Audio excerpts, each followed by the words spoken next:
Free fire কি বাংলাদেশ থেকে গেমগুলোকে unban করার জন্য এবং বাংলাদেশের স্পোর্টসকে এগিয়ে নিয়ে যাওয়ার জন্য কোনো কাজ করতেছে? যদি তারা কাজ করে থাকে তাহলে কাজগুলো আমরা দেখতে পাই না কেন? আজকের এই ভিডিওতে আপনাদেরকে মডারেটর মারুফ থেকে একটি দৃশ্যমান কাজ দেখাবো, যেখানে মারুফ ভাই সরাসরি মন্ত্রণালয়ের সচিবদের সাথে সাক্ষাৎ করেছেন। সেটি আপনাদেরকে অবশ্যই দেখাবো। তবে সর্বপ্রথম আমরা নজর দিতে চাই বর্তমানে বাংলাদেশের ফ্রি ফায়ারের অফিসিয়াল টুর্নামেন্ট রোড টু গ্লোরিতে। রোড টু গ্লোরি সম্পর্কে আপনারা জেনে গিয়েছেন। আপনাদেরকে একটি গুরুত্বপূর্ণ তথ্য দেই। বাংলাদেশে গেমগুলো ব্যান হওয়ার পর থেকে এবং সরকার পতনের পর ফ্রি ফায়ারই একমাত্র গেমস যারা অফিসিয়ালি একটি টুর্নামেন্ট হোস্ট করতে যাচ্ছে। আর ইতিমধ্যে আপনারা জেনে গিয়েছেন এই টুর্নামেন্টটি কিন্তু শুধুমাত্র কন্টেন্ট ক্রিয়েটরদেরকে সুযোগ দেওয়া হচ্ছে। তবে কন্টেন্ট ক্রিয়েটররা তাদের সাথে স্পোর্টস প্লেয়ারদেরকে নিয়ে মাঠে নামবেন।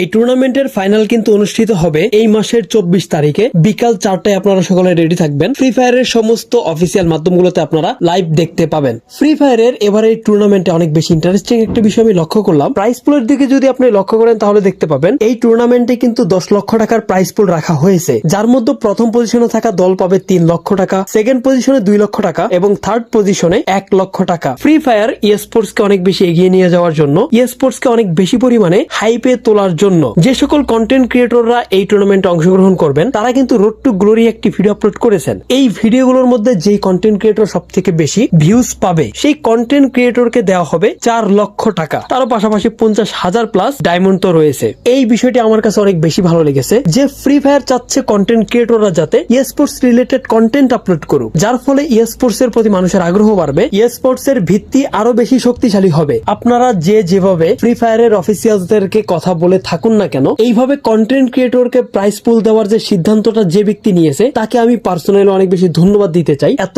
ভালো একটি সিদ্ধান্ত নেওয়ার জন্য।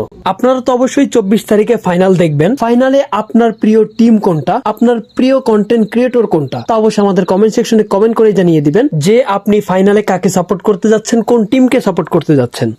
এখন আপনাদেরকে যে আপডেট দিব সেটি হচ্ছে Free Fire sports news and updates থেকে। তারা রিসেন্টলি একটি পোস্টের মাধ্যমে জানায় রিসেন্টলি গ্যারেনা বাংলাদেশের জন্য sports operation wing a senior associate পদে নিয়োগ দিয়েছে। আর একজন সিনিয়র অ্যাসোসিয়েট নিয়োগ হওয়ার পরে বাংলাদেশে যে সকল বাধা বিপত্তি নানা ধরনের সমস্যায় পড়তে হতো সেগুলো এখন ইজিলি সমাধান করা যাবে। তারও পাশাপাশি তারা পোস্টের ভিতরে এটিও জানায় বাংলাদেশি প্লেয়ারদেরকে ফ্রি ফায়ার ওয়ার্ল্ড সিরিজ এবং স্পোর্টস ওয়ার্ল্ড কাপে অংশগ্রহণ করারও সুযোগ তৈরি করে দেওয়ারও নাকি পরিকল্পনা রয়েছে। আর এটিকে যদি বাস্তবায়ন করে দেওয়া হয় তাহলে আন্তর্জাতিক মানে পর্যন্ত বাংলাদেশের স্পোর্টসে ফ্রি ফায়ার প্লেয়াররাও নিজেদের অবদান রাখতে পারবে। এখন আমাদের পরবর্তী টপিকটি হচ্ছে রাত বাই ওয়াইটি থেকে। রিসেন্টলি রাত বাই ওয়াইটি এবং তার যে নতুন টিম যেটিকে নিয়ে তিনি রোড টু গ্লোরিতে খেলতে যাবেন সেই টিমের সাথে একটি পডকাস্টের আয়োজন করে স্পোর্টস নেটওয়ার্ক বাংলাদেশ। এই যে ফ্রি ফায়ারের অফিসিয়াল টুর্নামেন্টে তারা অংশগ্রহণ করতে যাচ্ছে সেক্ষেত্রে তাদের প্রস্তুতি কেমন এবং তারা কিভাবে এই টুর্নামেন্টের জন্য প্রস্তুত করতেছে সে ব্যাপারে প্রশ্ন করে, যেখানে একটি প্রশ্নের উত্তর স্বরূপ রাত বাই ওয়াইটি বলে ধীরে ধীরে সে তার যে কন্টেন্ট রয়েছে সেটিকেও স্পোর্টস এর দিকে সুইচ করার পরিকল্পনায় রয়েছে। অফিসিয়াল টুর্নামেন্ট আসতেছে এত বছর পর, অলরেডি মেবি 3 বছর পরে আসতেছে। এটার পরে মোটামুটি কমিউনিটি একটু নাড়াচাড়া দিয়ে উঠছে। স্পোর্টস কমিউনিটি গুলো অনেক টিম যারা খেলা মোটামুটি বাদ দিয়ে দিছিল যে গেম আর অফিসিয়াল টুর্নামেন্ট দিবে না বা আর পসিবল না, এর জন্য মোটামুটি সবাই আবার নতুন করে ঘুরে দাঁড়ানোর চেষ্টা করতেছে। যেহেতু এটা ইউটিউবারদের দিয়ে শুরু করতেছে, আমাদের মাধ্যমে জিনিসটা সবার মাধ্যমে ছড়াচ্ছে, এটা মেনলি তাদের টার্গেট। নেক্সট অবশ্যই অডিয়েন্স বেস বা অলসো যে কয়েকজন নর্মাল স্পোর্টস প্লেয়ার গুলাও আছে সবার জন্য সুযোগ আসবে, পুরো বাংলাদেশের জন্য সুযোগ আসবে। আমাদের যদি পারফরমেন্সটা ভালো হয় তখন অন্য দেশটাও এটা দেখতে পায়, ওটা হোক সেটা টুর্নামেন্ট, হোক সেটা কন্টেন্ট ক্রিয়েশন দিক দিয়া। বাট বেশিরভাগই আমাদের যেহেতু আমরা স্পোর্টস নিয়ে কাজ করে যাচ্ছি, কন্টেন্ট ক্রিয়েশনটাও আমরা এখন স্পোর্টস এর ভিতরে নিয়ে চলে আসার চেষ্টা করতেছি। অলরেডি কিন্তু মোটামুটি আমি নিয়ে চলে আসছি।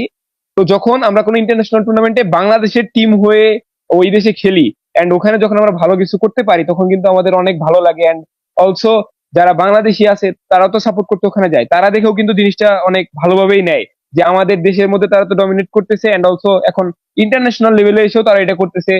তাতে একদিক দিয়ে দেশের তো সুনাম হচ্ছেও, অলসো জিনিসটা যদি গেমটা আনব্যান হয়ে যায়, বড় বড় টুর্নামেন্ট যখন আরো অফিসিয়াল ভাবে আসবে এটার জন্য আরো ভালো মানে আমরা আরো বেশি ভালোভাবে আগে যেতে পারবো, আরো ভালো কিছু দেখাইতে পারবো, আরো ভালো কিছু করতে পারবো। এবারে আসে আমাদের পরবর্তী টপিক মারুফ ভাইকে নিয়ে। মডারেটর মারুফ ভাইকে আপনারা অবশ্যই চেনেন, কারণ তিনি মডারেটরদের মধ্যে সব থেকে বেশি জনপ্রিয় একজন ব্যক্তি। Recently free Fire sports news একটি পোস্টের মাধ্যমে জানায়, গত 14 জানুয়ারি ফ্রি ফায়ারের পক্ষ থেকে একটি স্মারকলিপি প্রদান করেছেন মারুফ ভাই। জেনেটিক স্পোর্টস এর আয়োজিত সেমিনারে এই স্মারকলিপিটি তিনি দিয়েছেন আইসিটি ডিভিশনের এনডিসি মাননীয় সচিব হায়দার চৌধুরী এবং যুব ও ক্রীড়া মন্ত্রণালয়ের সচিব মোহাম্মদ রেজাউল মাসুদ জাহিদির কাছে। স্পোর্টস কে স্বীকৃতি দেওয়ার পাশাপাশি পেশাগত এবং প্রাতিষ্ঠানিক দিকে যাতে স্পোর্টস কে অনেক বেশি গুরুত্ব দেওয়া হয় সেই বিষয়ে মূলত আলোচনা হয়। মারুফ ভাইয়ের এমন একটি পদক্ষেপকে অনেক বেশি সাধুবাদ জানাই।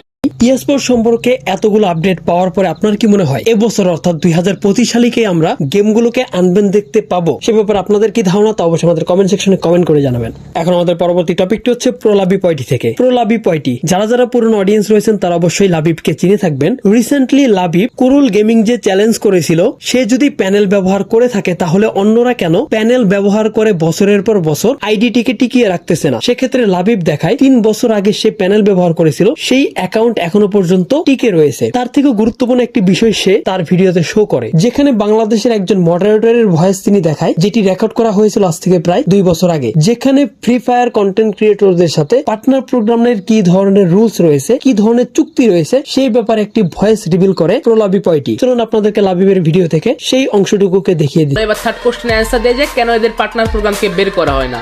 সো এই বিষয়টা নিয়ে 3 বছর আগে আমি বাংলাদেশের একজন মডারেটরকে নিয়ে এসেছিলাম আমার চ্যানেলে। চলো সেই ক্লিপটা তোমাদের আমি দেখাই। ভাবে লাইভ করে আপনি দেখেন ওয়ানডে ছাড়া খেলেই না।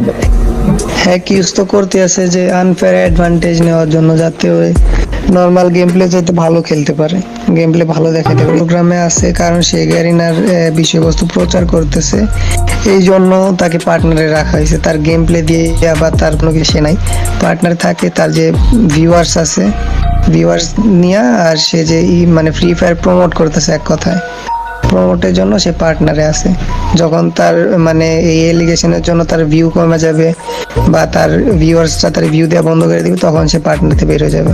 আর পার্টনারতে কিক দেওয়ারও রুল আছে, যদি সে প্রকাশ্যে হ্যাক ইউজ করে, যে হ্যাকটা যদি দেখা যায় যে হ্যাক ইউজ করতেছে বা আকাশে উড়তেছে, সেক্ষেত্রে সে কিক খাবে। কিন্তু নর্মাল সে দাবি করতেই পারে, আমরা তো তার বাসায় যে পিসি চেক দিতে পারবো না, সে দাবি করতে পারে যে আমি শিখছি, এখন তার তো কিছু বলার কিছু নেই আর। সো আই হোপ এন্ড এখন আমরা কয়েকটি অ্যাচিভমেন্ট সম্পর্কে জানবো। অ্যাস্টেটাইন রিসেন্টলি কমপ্লিট করে ফেলেছেন 200k সাবস্ক্রাইবার। সানা বোস তার ফেসবুক পেজে কমপ্লিট করে ফেলেছেন 200k followers. Hayato on fire complete করে ফেলেছেন 100k সাবস্ক্রাইবার। ইয়াপ গাইস, আজকের ভিডিও পর্যন্ত, আজকের মতো এখানেই শেষ করতেছি। ভিডিওটি আপনাদের কাছে কেমন লেগেছে তা অবশ্যই আপনারা আমাদের কমেন্ট সেকশনে কমেন্ট করে জানাবেন। আপনাদের সাথে দেখা হচ্ছে পরবর্তী অন্য কোনো ভিডিওতে। সে পর্যন্ত সকলে ভালো থাকবেন, সুস্থ থাকবেন। বিদায় সকলকে, আল্লাহ হাফেজ।